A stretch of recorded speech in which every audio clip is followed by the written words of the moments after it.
This is Caroline from All Things Effie, and I'm here today with the AK Duo, also known as the AK Pro, and I'm going to show you how you can get your Duo to do a 2 centimeter pile height. We have worked with the manufacturer of these guns to get them to develop one that also does 2.5 centimeters to 3 centimeters, and this is called the Long Pile Duo.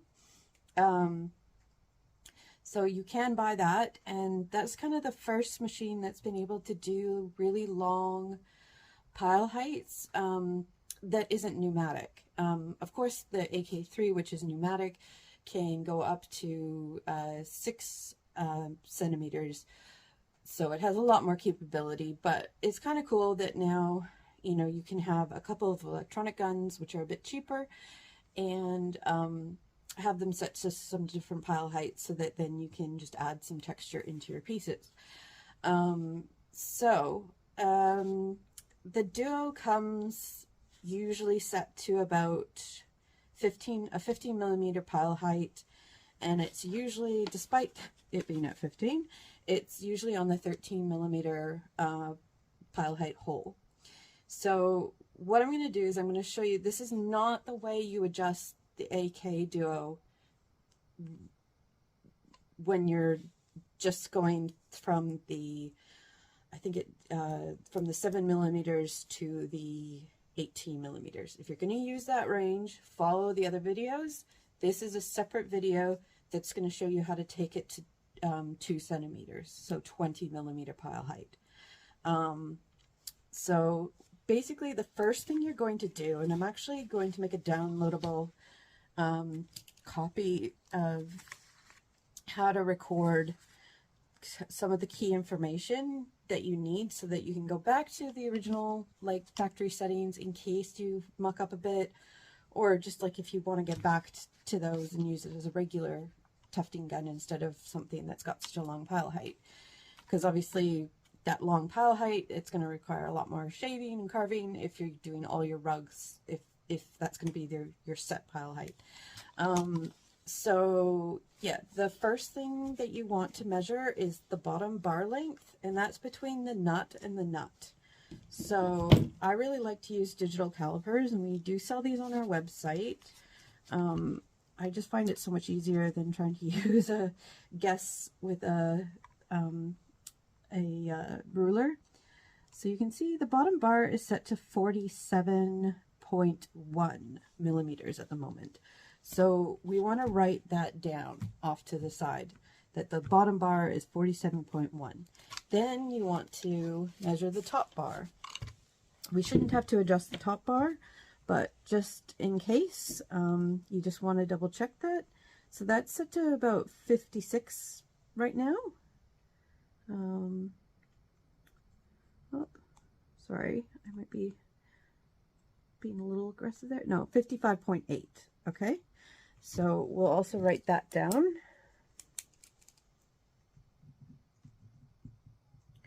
And yeah, okay. I have most of these written down already. That's why I'm not making a huge amount of notes. But the next thing you want to measure is where this scissor opener is. So this is the little piece that actually opens your scissors after they've been closed. So you want to just measure how that far that is from the wall of the tufting gun. So this is the wall, that's the piece, and it's 12.4. The next measurement you want to do is the scissor. This is the scissor closer. So you just want to measure how far off it is from this piece here. So how far off is it? It is 4.7 millimeters. Okay, so again, you want to write that down. The last measurement I recommend is if you measure the foot to the frame, and you try to do that at the highest point. Obviously, you're not going to be able to be super accurate with this measurement, but I like to take it just so I have an idea, and it's at 32 right now. And it's actually at the lowest, pretty much the lowest point that it can go. It can go a little bit lower, but then it's going to start hitting your handle that's rotating. So yeah, so that's at 32. Just double checking. Yeah. Okay, so now what do we do to get it? Oh, sorry, one more thing. Whoop. Of course, the pile height. So the pile height is from the flat part of the scissors to this pusher foot, and you just want to check what that is. It should be about 15, 16 if it's at factory settings. So this is at 15.1. So that's good. Okay. So now we've got all the measurements. So if we need to go back to our factory settings, we can go back and get it back to exactly how it was before. You obviously still, even if you move everything back to the way it was supposed to be, you still have to make sure that the scissors are opening and the scissors are closing correctly, and that this wheel is moving smoothly. So you can see my scissors are closing, and I can see that they're opening in the channel there. I don't know if you guys can see that, but if you look down the channel, you can usually see that your scissors open. If your scissors are being overly opened, the cogwheel won't move as nicely. So that's an indication that there's something wrong. And again, if you're over closing your scissors, the cogwheel also won't move very smoothly. So you'll know that as well. All right, so the first step we're going to do is we're going to shift this top bar. So that's another thing that you should take note of, that then the top bar will always be set to the notch that's closest to the motor, and we just want to move that from that notch to the notch that's furthest away from the motor. So this can be a bit tricky when you first get the gun. You might have to get somebody with some arm strength to loosen these bits for you, because it is very easy when you're loosening this screw to accidentally loosen the cogwheel. So just make sure that you clamp this bit here, if it's not moving, clamp that with another set of like pliers or something, and then loosen the screw. Don't rely on the cogwheel and hold the cogwheel and try and loosen this, because then what will happen is the cogwheel will actually loosen, and that can be problematic. So if you need to get somebody with an extra set of hands to clamp this bit while you loosen this screw. Okay, and then you just want to notch that out, and you can see we've just moved it to the further out notch, and we're just going to tighten that up and make sure it's nice and tight. Okay, so that's step one. Okay, so step two, we want to move this guy to the furthest hole outward on the wheel. So there are two sides to this cogwheel. You can use both sides. It's kind of unnecessary. I think I go over it in my other video that you don't really need to ever switch sides of the cogwheel, because you can achieve all the same pile heights pretty much using just these four holes over here. It's just an extra step that can be a bit finicky that you don't necessarily need to do. So yeah, it's completely up to you as to whose guide you follow for how to change the pile height, but mine usually suggests don't do that. Okay, so we're just going to move it. So you can see we're on the 13mm hole, and we just want to move to the 15, so the farthest out on this side of the cogwheel. Okay, so, and the duos do come with a pretty good manual now. I mean, it's definitely written by non-English speaking people in English, but it's still quite good. It's quite helpful. I think they've done a pretty good job. And okay, sometimes I just need to get in that hole. There we go. And then once I'm in that hole, just tighten that down nice and tight. Another thing is, I think some of the new duos will come with a guard over the cogwheel just to keep it from getting bumped, which is actually an excellent thing, but it just means it will probably be another step of having to take off that plastic protector. It's not the entire gun protected, just the cogwheel. So yeah, we'll do a video of that when we actually get it. All right, so now that we've moved the two bars, what we want to do is we want to loosen the scissor closer, because we definitely don't want that accidentally closing things too abruptly and mucking with our settings. So we just loosen that so it can move up and down. The other thing we do is we always move the scissor opener out of the way. So this is where all your Allen keys come in really handy that come with your Duo. And the next step is we want to take this screw off so that we can then change the pile height, which is by loosening this screw here. So, sorry, I'm going through this a bit quickly because I'm assuming that if you're doing this to your gun, you've watched previous videos on how to actually change the pile height on an AK-1 or an AK Duo. I don't really recommend doing this until you have had a chance to kind of try it within the regular limits of the gun. But yeah, if you want to give it a go, you're more than welcome to. Okay, so I'm just going to loosen that screw a little bit, not a huge amount.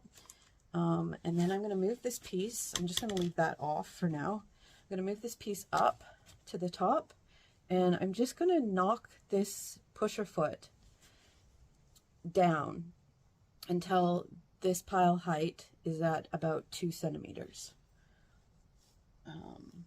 So grab my little hammer, and we also sell these on my website. I find they're really helpful because it's not, you're not whacking it with something super hard and heavy.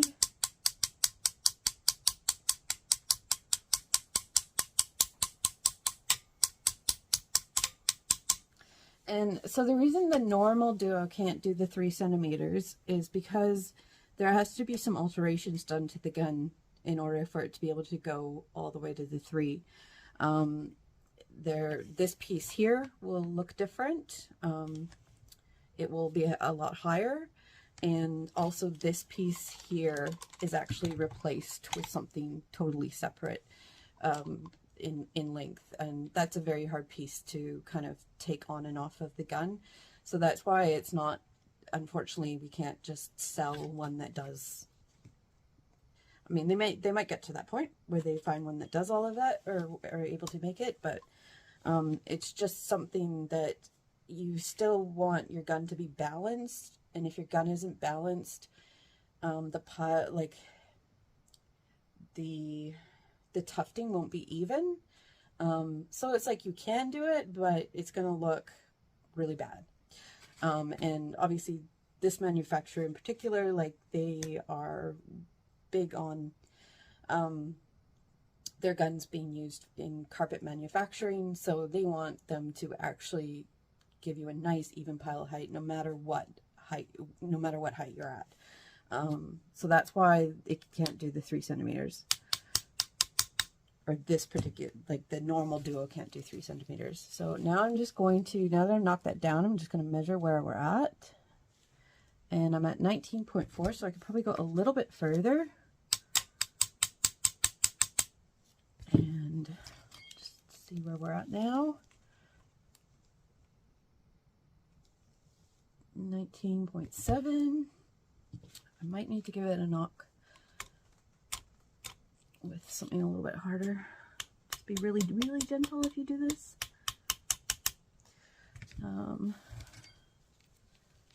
Okay, measure again. Sorry, not in the frame.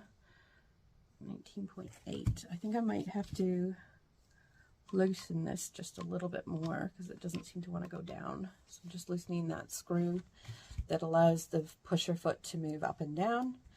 And I'm just going to give it another good whack. And I think that's letting it move, so that's good. Measure the pile height, 20.9. So from my experience, because I've done this a few times, that's a bit too far, because what happens here is you can see that the pusher foot is sitting like almost directly on the ball of the scissors, and that can cause things to not move very smoothly. So you don't want it, that's why this can't keep going. You don't want it to be directly on the ball of the scissors. So I'm just going to nudge it up a little bit so that it's not pushing so hard on the scissors. And I'm going to try and get it to just 20 if I can. 19.2. It's a little bit kind of back and forth. Let's do that again. 19.7. I might have to just go with like a 19.7. It doesn't seem to want to give very much more. Another good thing before you start mucking with your, there we go, we're exactly at 20, so that's perfect.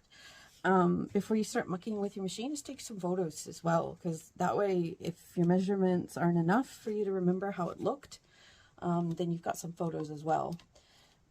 That's also just handy for, you know, if you have a problem with your gun and you've taken photos at the start, then for us who sell them, it really helps us be able to understand, you know, what's happened to your gun and why.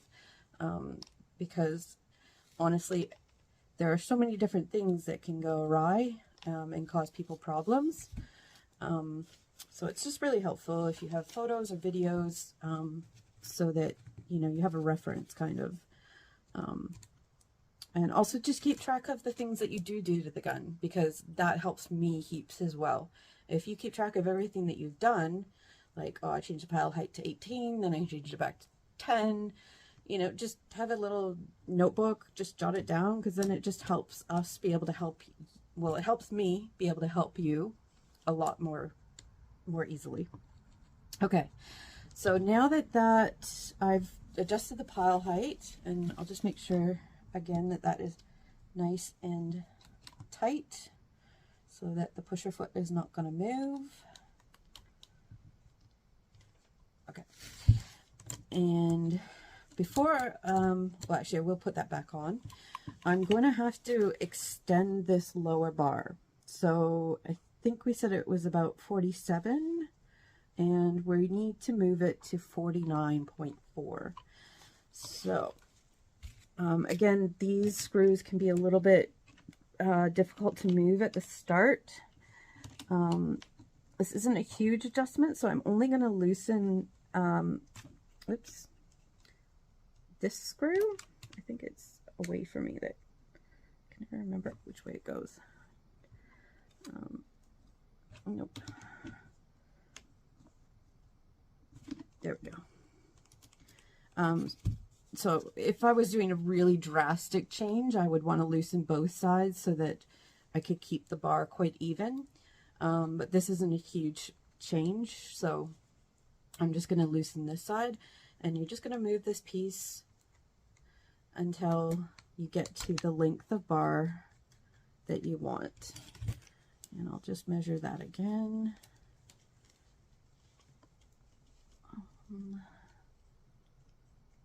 Okay. This is the only measurement that's a bit tricky with the calipers. That's 48.7, so we need to go a little bit further because I said 49.4.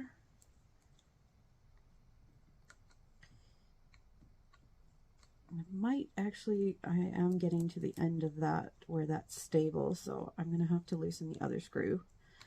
I'll just double check the length now. So these caps can actually just come right off the bar, and you will start to feel it doesn't feel very stable. It feels like it's kind of right on the end, and that's when you want to stop, because that's, yeah, not good. So this is 49. Probably do one more turn with that one without it loosening too much. Yeah, sorry. Not comfortable with that. I'm just going to tighten this back up. And then I'll just put this bar back on, and I'll just loosen this screw. I think it goes away from me to loosen. I can't remember. Oh, shoot, okay.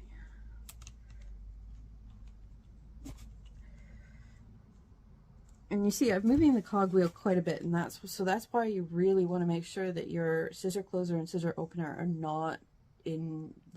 not set to anything, because if you move the cogwheel and you have them set, you're gonna like end up breaking something. It's not gonna end well.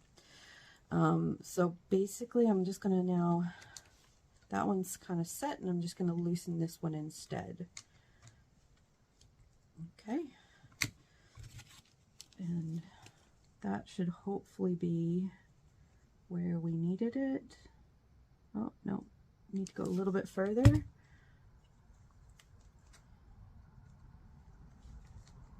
pull that off, go a little bit looser. Not that way. Just that way. I feel like that might have been a bit too much. Let's just see. 49.4. Brilliant. It's actually quite easy to get the really accurate measurements of the bars, because each turn kind of is a certain set distance that it moves. So that, yeah, it's probably one of the easier pieces to adjust correctly. Oh, before I do that, I'm going to put this on. I'm not going to tighten it down yet, and then I'm just going to tighten these screws. So this one, I believe, goes away from me to tighten, and then that means this one will come towards me to tighten. It's really important that this stuff gets tightened up, because when the gun vibrates, it will, like if it's not tight, it will just like slide right off.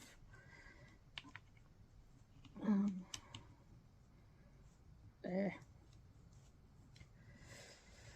Okay.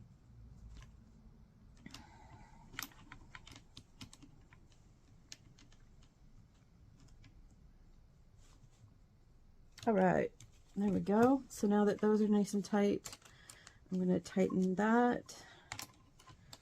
Get it nice and tight. And all right, so we're almost done. The last thing we need to do is set the, well, not the last thing. What we'll do is we'll set the scissor opener and scissor closer, and then we'll have to move this foot up a bit. So the scissor opener, the easiest way to set the scissor opener is to move the cogwheel all the way to the back. And then once it's at the back, push this, oops, might help if it's loose. And that is way too tiny. I don't know what that's for. Okay, so loosen it first, and then just move it up. Maybe loosen it a bit more than that. Doesn't seem to want to move. Okay, and oof, that is really stuck there. I'm just going to move it like that, and you just keep pushing it up until the scissors are completely open inside the channel. So hopefully you can see that. I'm pretty far down the channel at this point, but they're just nice and open, but they're not overly open. So they're just opening just enough. Again, if it's open if they're opening too much, you will feel a lot of resistance, and it just won't, the gun won't work. Okay, so now we just want to move the wheel. Because you are at the limits of the gun, it is going to be a tiny bit sticky. So it's not completely smooth, because it's technically not what it's supposed to be doing. But it's pretty close. It's still pretty good. If it was any more, like there's a little bit of rubbing there, if it was any more than a little bit, I would definitely want to change the pile height back again. Okay, so now I know for a fact that this pretty much, the scissor closer needs to be pretty much all the way out, because I've written it down from my previous. So, I mean, we always want to test it. So we get, oh, so many different Allen keys on this one. Okay, so we'll just tighten that down with it as pretty much as far as it can go. And we'll just make sure that the scissors are closing. Yep. And they're opening, and they're it's late at night and I can't think properly. So just follow these instructions for now. If they are over closing, then you're just going to need to adjust this bar until they just aren't over closing or not closing at all. And usually we want to adjust the lower bar, not the top bar. Okay, so the last thing is, you can see how far this foot is from the, the pusher foot is from the foot of the gun. And so that's going to cause you problems. It's going to like kind of bubble a bit as you're tufting. So we just want to move this piece up a little bit until it's just, the rule of thumb is kind of like your littlest Allen key fits nicely in there. Doesn't need to be that accurate. I think there's also another measurement that says it's about 7 millimeters from the foot. Let's actually see how far it is, because that we'll see if it is within that. I think it's like supposed to be 7 millimeters or a little bit less. So that's 5.8. So that's actually pretty good. I just want to check this distance, because that's the distance so that's the foot to frame. It might be easier to see it from this direction. So foot to frame, I'm just going to double check that. I don't know, hopefully you can see what I'm doing. 35.9. What did I have it at? I had it at 36, so we could move it up a little bit more, and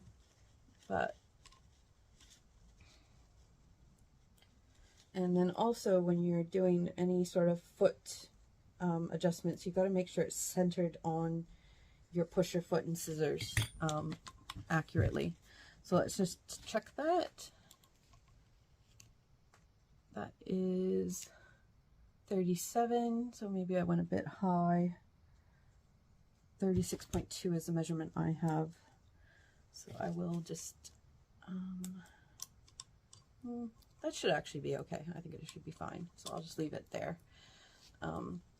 It's mostly just if it works, if it just doesn't bubble. So you just want to just double check everything. Make sure it's moving nicely. And yeah, basically now you have a pile height of 20 millimeters or 2 centimeters. And so I'm just gonna go test this, and I'll take a little video of the testing just to show you how it looks. Okay. So another thing you want to do is, once you've got it plugged in, is just run it and make sure it feels like it's running smoothly and not too clunky and not vibrating too much. You don't want it to be vibrating too much, and that is when it's going to be really imbalanced and it's going to be difficult to work with. Okay? Okay, so the first thing you want to do when you've done a pile height change is test it, and you want the stitches to be nice and neat and flat. There's one little bubble there, but I think it's from the cloth being pulled. This is a slightly different cloth that that I've been using, so Okay, so that's how it should look on this side.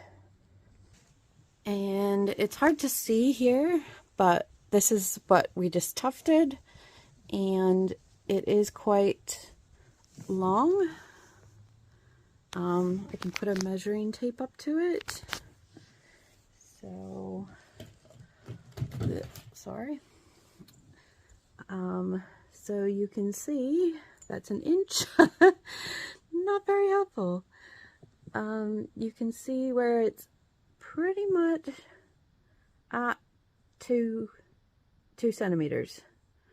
Might vary just a tiny bit depending on the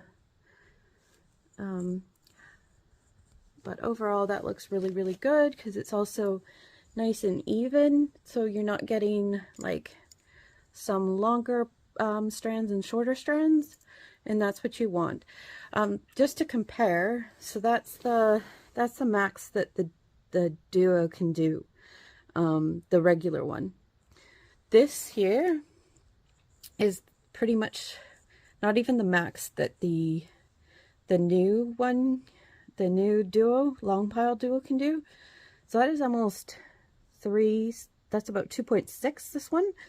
Whereas the Duo will do 3 centimeters. This is the NK long pile, which is really good. It's really fun, like, because it can do the full pile height range. But the problem is if you look at it this way, it's not at all even.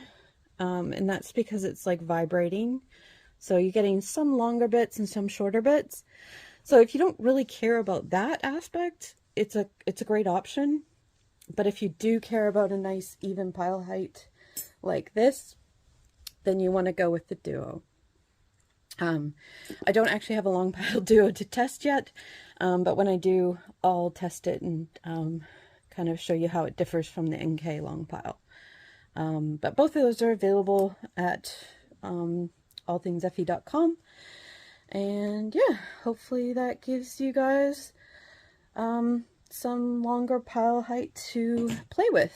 I really think that if you can afford the long pile Duo to add texture to your pieces, it's going to be so much fun. Because look at that, the beside it, that's the longest the Duo can do, and then this is the maximum that a AK can do, is this one. So you can see that difference. It's massive. Well, hopefully you can see it. All right, so yeah, enjoy, guys.